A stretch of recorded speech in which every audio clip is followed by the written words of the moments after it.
दोस्तों, जब भी हम किसी भिखारी को देखते हैं तो हाथ बरबस जेब में चला जाता है ताकि उसे हम 5 या 10 रुपए देकर उसकी कुछ मदद कर सके। लेकिन अगर आपको कोई ऐसा भिखारी मिले जो 50 रुपए से कम भीख न लेता हो और जिसके हाथ में महंगा टैब भी हो, तो फिर आप क्या सोचेंगे? जी हाँ, आज हम आपको एक ऐसे भिखारी के बारे में बताने जा रहे हैं जो एक रुपए के लिए दर दर भटकने वाला भिखारी नहीं है, बल्कि डिजिटल और टैब वाला भिखारी है। हम बात कर रहे हैं बिहार के पहले डिजिटल और टैब वाले भिखारी की, जो कि गले में स्कैनर और हाथ में टैब लेकर चलता है। यही नहीं, वह भीख में कम से कम 50 रुपए लेता है। ऐसा ही एक भिखारी बिहार के बेतिया रेलवे स्टेशन पर रहता है। नाम है राजू प्रसाद पटेल और उम्र है 42 वर्ष।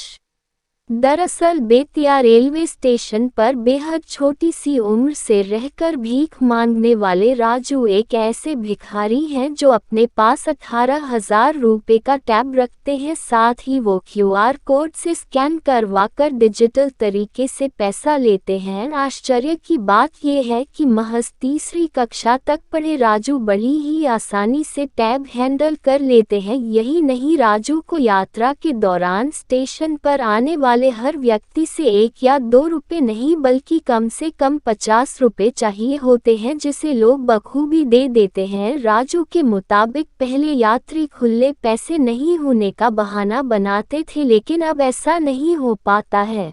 स्टेशन पर ही सोने वाले राजू प्रधानमंत्री मोदी की डिजिटल इंडिया कैंपेन से बहुत प्रेरित हुए और अपने भीख मांगने के पेशे को डिजिटल बनाने की ठान ली।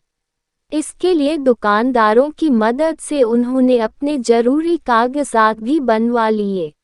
तीसरी कक्षा तक पढ़े राजू डिजिटल भिखारी हैं जो अपने पास 18,000 का टैब रखते हैं। उन्होंने बताया कि पब्लिक द्वारा दिए गए पैसे को इकट्ठा कर उससे सैमसंग का टैब लिया। साथ ही स्टेशन पर मौजूद दुकानों में QR कोड वाले स्कैनरों को देखकर डिजिटल ट्रांजैक्शन की सीख मिली। वहीं स्थानीय दुकानदारों ने राजू का एक अकाउंट बनाकर उसे QR कोड वाला स्कैनर दिलवाया। समझने वाली बात यह है कि महज तीसरी कक्षा तक पढ़े होने के बावजूद भी वो सभी टेक्निकल चीज़ों को बड़ी ही आसानी से हैंडल कर लेते हैं। अब आलम यह है कि राजू भीख मांगने के साथ साथ स्टेशन पर मौजूद ज़रूरतमंद यात्रियों और दुकानदारों से अकाउंट में पैसे लेकर उन्हें कैश प्रदान करते हैं। राजू ने बताया कि लॉकडाउन में उसने खुद को गेरुआ वस्त्रधारी साधु में परिवर्तित कर लिया था और स्टेशन का आश्रय छोड़ बिना किसी रोक टोक के शहर में ही भटकता रहा। इस दौरान उसकी शहर के दुकानदारों के जरिए उसकी कमाई होती रही।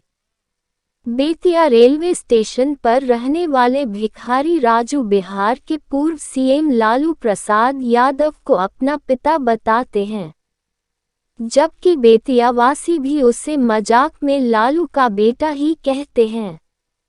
जब लालू यादव रेल मंत्री थे, तब उनके बेतिया दौरे के दौरान राजू ने उनसे मुलाकात की और उन्हें पापाजी कहकर बुलाया था। इतना ही नहीं, राजू ने लालू यादव से अपने खर्चे की बात भी कही थी।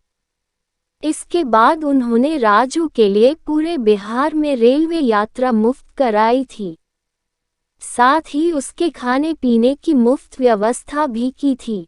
इसके बाद राजू की पूरे बिहार में एक अलग ही पहचान बन गई। हालांकि वर्तमान में उसके पास अब ऐसी कोई भी सुविधा उपलब्ध नहीं है। तो दोस्तों, आज हमने बात की बिहार के पहले डिजिटल भिखारी की।